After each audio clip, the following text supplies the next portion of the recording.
네, 무덥고 습한 날씨 가운데에서 우리 교우들 건강하고 평안하게 잘 지내시고 계시리라 믿습니다. 오늘도 주일을 맞았지만 또 이렇게 비대면 예배로 또 이렇게 예배 드리게 되었습니다.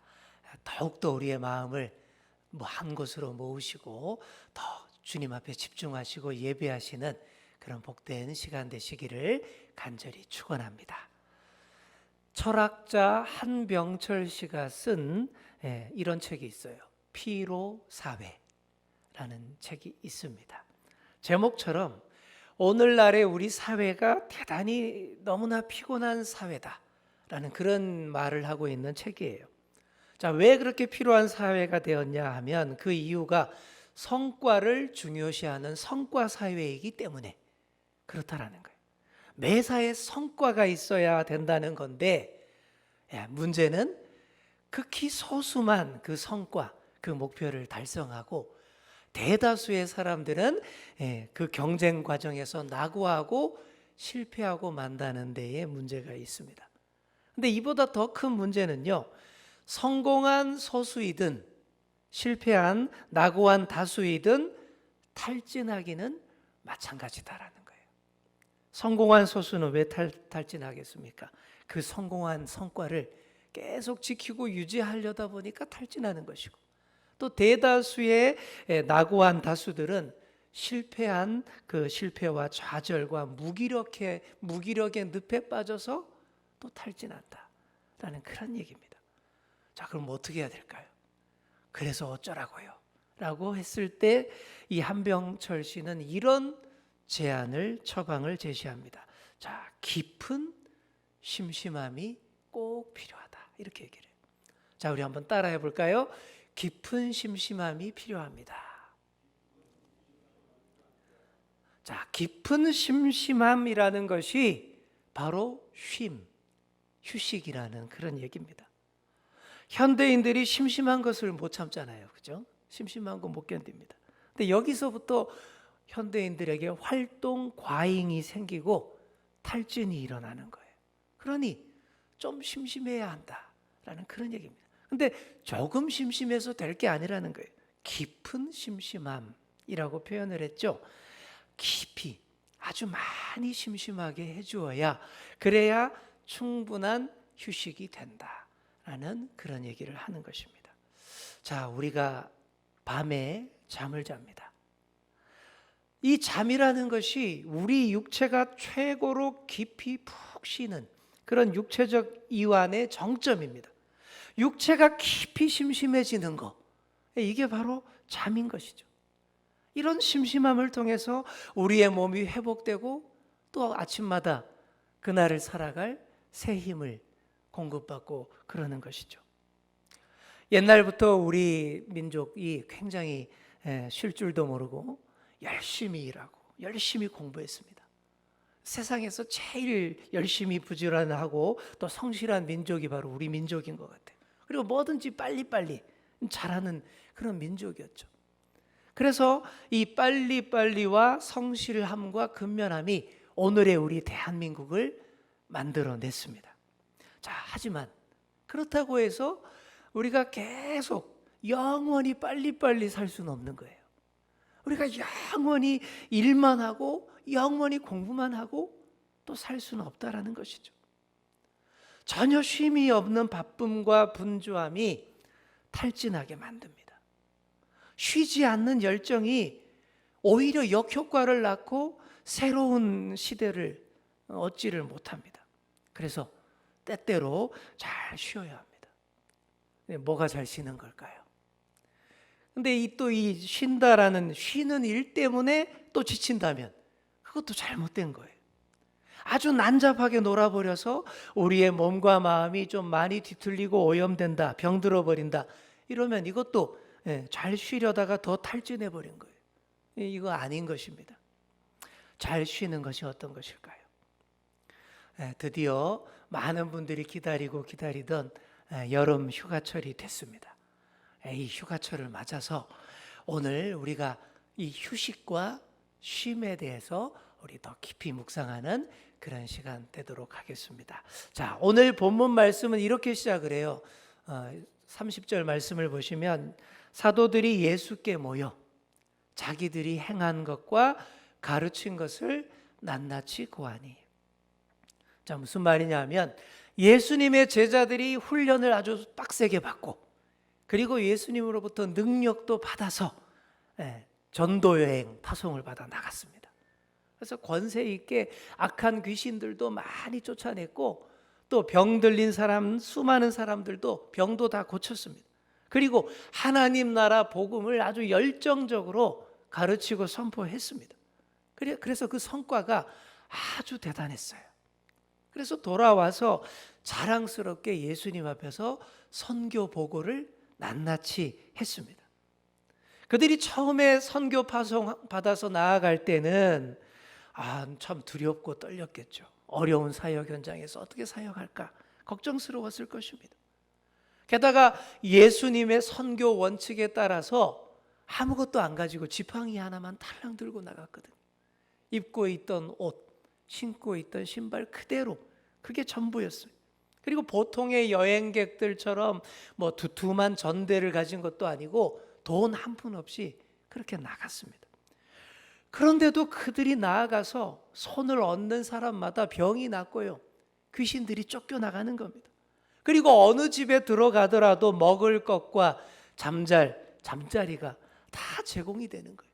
그렇게 신이 나서 힘있게 하나님 나라 복음을 선포하였고 놀라운 결실이 있었습니다. 감격과 성취감이 하늘까지 치솟았고 이제 뭐든 다 할 수 있겠다라는 자신감으로 그렇게 충만해졌습니다.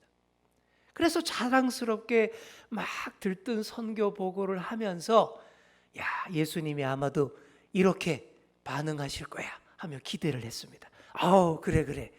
얘들아 너무너무 잘했다. 이제 우리의 시대가 왔노라. 이제부터 우리가 더 큰 훈련원을 짓고 사무실도 새로 짓고 우리의 조직을 전 세계로 확대하자. 그리고 더 많은 후원자들을 모집하도록 하자. 재정 담당 가론 유다 저기 길 건너 신한은행 가서 후원 계좌부터 개설해. 아마 이런 반응을 제자들이 기대했을 거예요. 그런데 선교 보고를 다 들은 예수님의 반응은 제자들의 기대와 전혀 달랐습니다. 예수님이 이렇게 말씀하십니다. 31절 전반부입니다. 이르시되 너희는 따로 한적한 곳에 가서 잠깐 쉬어라. 이렇게 말씀하십니다. 왜 이렇게 말씀하셨을까요? 한마디로 제자들의 몸과 마음이 탈진하지 않도록 하시기 위해서 이렇게 말씀하신 거예요. 31절 후반부를 보시면 이는 오고 가는 사람이 많아 음식 먹을 겨를도 없음이라 이렇게 말하고 있습니다. 사람들이 몰려오고 있다라는 거 굉장히 너무 잘 되고 있다라는 신호잖아요. 그런 상황에서 누가 그냥 앉아서 밥이나 먹고 앉아 있을 사람이 누가 있겠으며 제자들이라고 그렇게 하고 있겠습니까?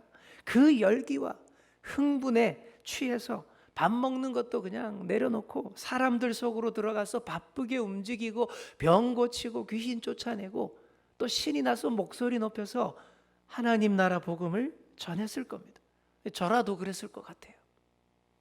그런데 이 상황을 보고 예수님은 다르게 보신 거예요. 탈진의 위기를 감지하셨습니다. 그래서 한적한 곳으로 가자.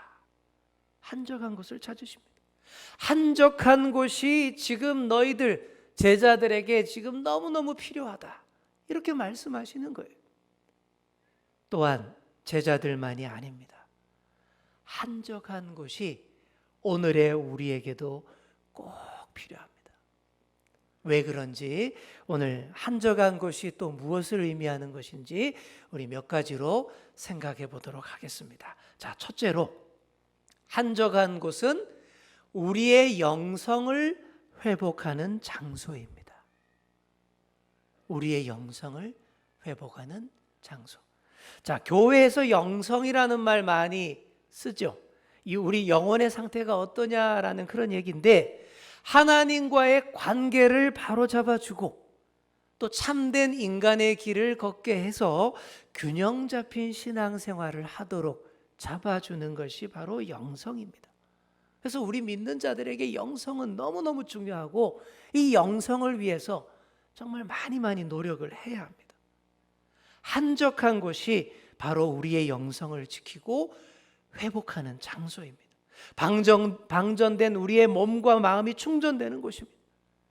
자, 그런데 오늘 본문을 보시면요, 이 본문에 나오는 한적한 곳을 잘 살펴보시면 단순히 사람들이 없는 곳, 조용한 곳이 아니라는 것을 금방 발견할 수 있습니다. 자, 예수님 당시를 살던 사람들은 영적으로 너무너무 고갈되어 있었습니다. 당시에는 유대 종교도 있었고 또 헬라 철학도 융성했고 또 화려하고 찬란한 로마의 그런 풍성한 문화와 문명도 있었습니다. 하지만 이 당시 사람들이 이런 좋은 것들 다 뒤로 하고 한적한 곳으로 나왔어요. 왜요? 그런 것들로 자신들의 그 고갈된 상태를 충전할 수가 없었기 때문입니다.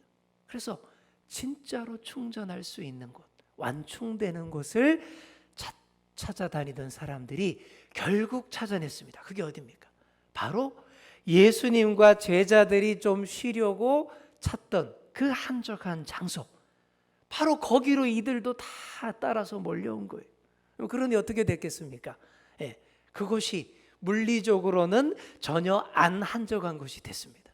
원래 한적한 곳이었는데 사람들이 이렇게 구름처럼 몰려와서 물리적으로는 안 한적한 곳이 됐다는 거죠. 왜 이렇게 되었겠습니까? 바로 그곳에 예수님이 계셨기 때문입니다. 사랑하는 성도 여러분, 한적한 곳이 어디 멀리에 조용한 외딴 곳에 따로 있는 게 아닙니다. 우리 예수님이 계신 곳이 바로 한적한 곳입니다. 예수님이 계신 곳이 우리로 하여금 깊은 심심함으로 들어가게 하고 우리의 영성을 온전히 회복해 하는 바로 그런 장소인 것이죠. 당시 사람들도 이걸 알고서 그리로 다 몰려온 것입니다. 그래서 또다시 영성 회복의 대잔치가 열렸고 그곳에서 오병이어의 기적이 일어나게 되었던 것입니다. 이 몰려온 사람들이 말도 안 되게 부족한 음식 앞에 모였는데 그런데 그게 전혀 부족하지 않았어요. 또 그들이 그동안 늘 먹던 치열한 일상의 자리에서 경쟁하듯이 먹던 식사와도 그게 전혀 달랐습니다. 예수님이 나누어 주시는 그 빵과 생선은 생명의 양식이었습니다. 그러니 1인분의 식사를 5,000명이 나누어 먹는데도 다 배부를 수 있었다라는 거예요. 여러분, 이거는 차원이 전혀 다른 만족함, 차원이 전혀 다른 배부름인 것입니다. 그렇게 수많은 사람들이 몸과 마음이 푹 쉬고 완전히 채워지고 완전히 충전되는, 완충되는 놀라운 경험을 했다라는 얘기입니다. 한적한 곳이 바로 이런 곳입니다. 그냥 물리적으로 조용한 장소가 아니라 우리 예수님이 계시는 곳, 그분을 통해서 내 영혼이 채워지고 회복되는 장소입니다. 이런 곳에서 예수님을 만나시고 고갈되었던 몸과 마음이 완충되시는 그런 저와 여러분 다 되시기를 간절히 축원합니다. 자, 우리 함께 예배하시는 분 붙잡고 이렇게 얘기해 주겠습니다. 한적한 곳은 예수님이 계신 곳입니다. 아멘. 자, 둘째로 한적한 곳은 깊이 심심해지는 곳입니다. 제가 앞에서 깊은 심심함이 필요하다, 제가 그런 말씀 드렸죠.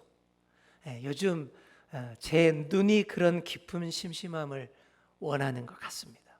옛날은 안 그랬는데 옛날과 다르게 눈이 많이 피곤함을 좀 느끼고 있습니다.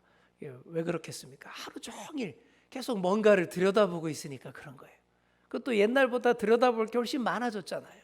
책도 봐야 되고 컴퓨터도 봐야 되고 노트북도 봐야 되고 태블릿도 봐야 되고 휴대폰도 봐야 되고 가끔씩 TV도 봐야 되지 않습니까?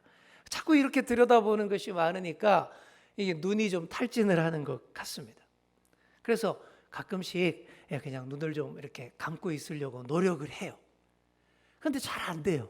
왜냐하면 계속 뭔가가 궁금하고 자꾸 확인하려는 그런 습성이 때문에 이 심심함을 못 견뎌서 5분 이상을 눈을 못 감고 있습니다. 제가 낮잠을 전혀 안 자는 사람인데 그냥 이제 눈 감고 있으려니까 이게 눈이 되게 심심해하는 것이죠. 하지만 요즘 좀 노력을 합니다. 하지만 그런 유혹들을 다 뿌리치고 이렇게 눈을 꼭 감고 있으면 그때부터 내 눈이 깊은 심심함으로 들어가더라고요. 좀 쉴 수가 있게 되더라고요. 그리고 눈을 이렇게 깊이 눈을 심심하게 만들어 버리니까 어떻게 되겠습니까? 한마디라도 더 주님을 찾게 되고, 기도할 한마디라도 좀 더 기도하게 된다라는 것이죠. 여러분, 이게 바로 눈이 한적한 곳에 들어간 상태를 말하는 것입니다. 우리의 몸이든 우리의 정신이든 좀 한적한 곳에 보내서 확실하게 심심하게 해주어야 합니다. 여러분의 몸이 쉬려면 몸을 심심하게 해줘야 되고, 여러분의 정신이 좀 쉬려면 이 마음과 정신을 많이 심심하게 해줄 필요가 있습니다. 여러분, 이런 말이 있습니다.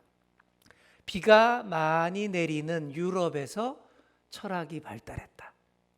비가 많이 내리는 유럽에서 철학이 발달했다. 왜 그럴까요? 늘 날씨가 좋고 화창한 그런 곳에 사는 사람들은 어떻게 삽니까? 맨날 밖에 나가서 놀고 즐기는데 열중을 합니다. 몸이 심심할 일이 없어요. 몸으로 하는 일과 스포츠와 문화가 발달을 하고 또 사람들이 아주 열정적이고 화끈해집니다. 활동 과잉이 돼요. 하지만 깊은 사고와 생각은 발달하지 못합니다. 너무 날씨가 좋아서. 그러나 유럽처럼 늘 비가 주룩주룩 내리는 곳에 사는 사람들은 어떨까요? 그냥 비를 피해서 늘 안에 웅크리고 앉아서 뭐 하겠습니까?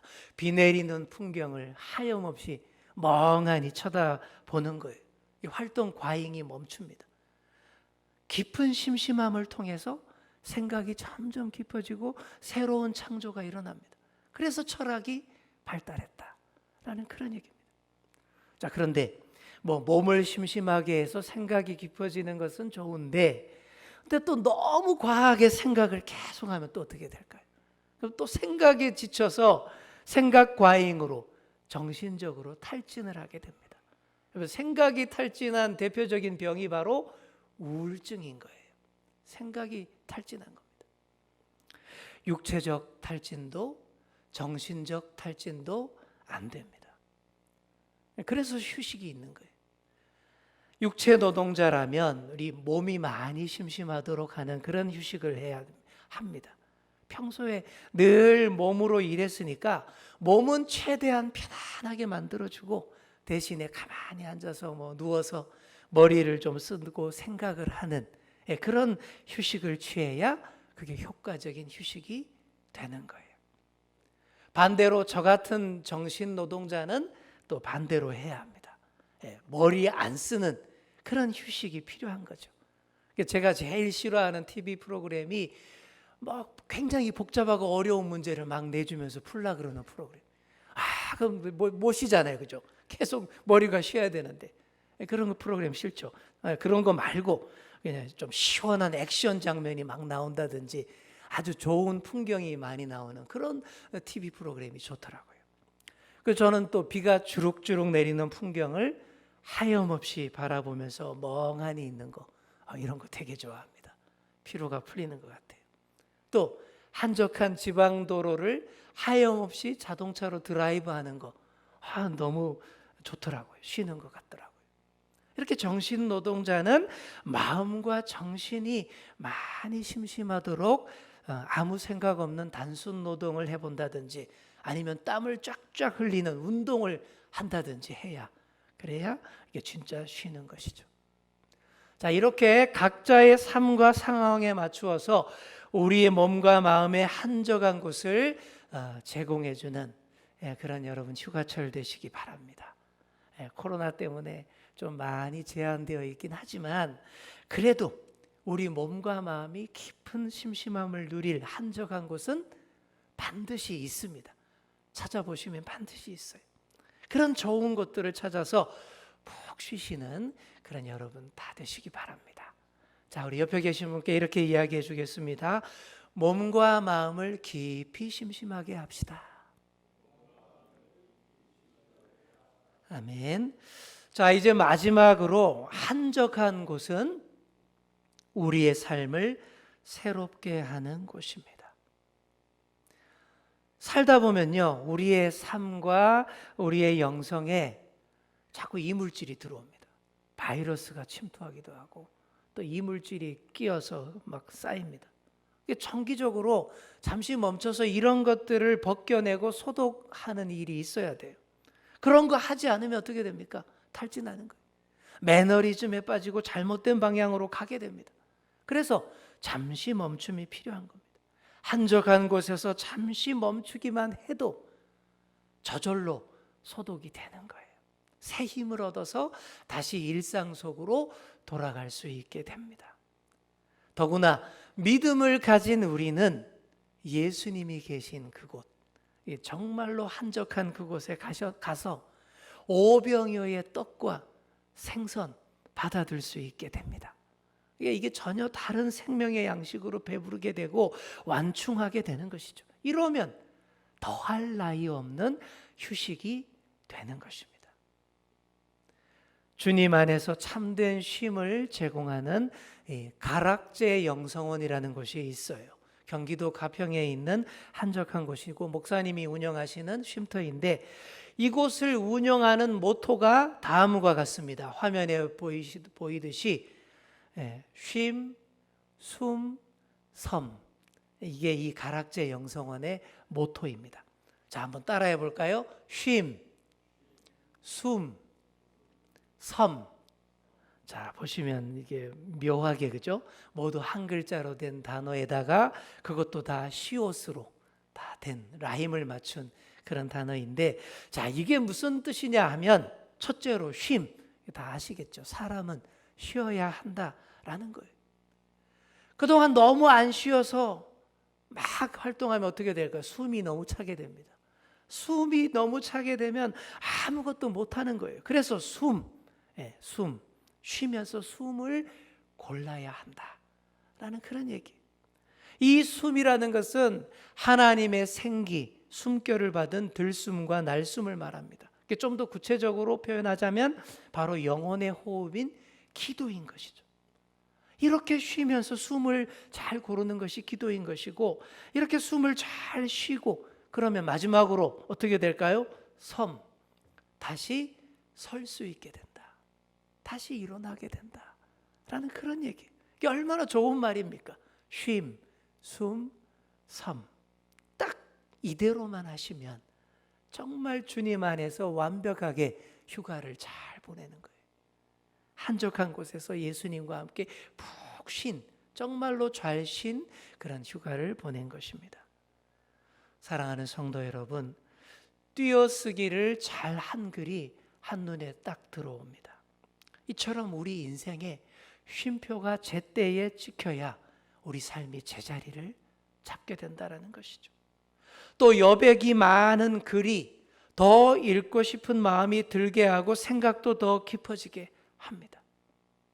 휴가철을 맞아서 열심히 굴리던 우리 삶의 수레바퀴를 잠시 멈추시고 한적한 곳으로 가보시기를 바랍니다. 예수님이 계신 한적한 곳에서 깊은 심심함에 한번 다 들어가 보시기 바랍니다. 심심함이 나쁜 게 아니에요. 정말 필요하고 좋은 것입니다. 완전 재충전되는 그런 쉼의 계절이 되시고 쉼, 숨, 섬으로 다시 돌아와서 다 만나 뵙게 되기를 간절히 축원합니다. 네, 기도하겠습니다. 주님, 감사합니다. 무더운 여름 잠시 쉬어가는 때를 맞아 휴식과 쉼에 대해서 깊이 묵상했습니다. 열심히 땀 흘리고 일하여 많은 성과와 결과물을 자랑하며 또 아직도 채워지지 않았음에 불만족하여 계속 달려가려는 저희를 붙들어 세우시며 한적한 곳에 가서 잠깐 쉬어라 하시는 그 주님 음성에 귀 기울이는 저희들 다 되게 하여 주옵소서. 주님이 계신 한적한 곳에서 우리의 몸과 마음을 깊이 심심하게 하여 완전히 충전하고 다시 일상으로 힘있게 나아가는 저희들 되게 하여 주옵소서. 감사드리며 예수님의 이름으로 기도하옵나이다. 아멘.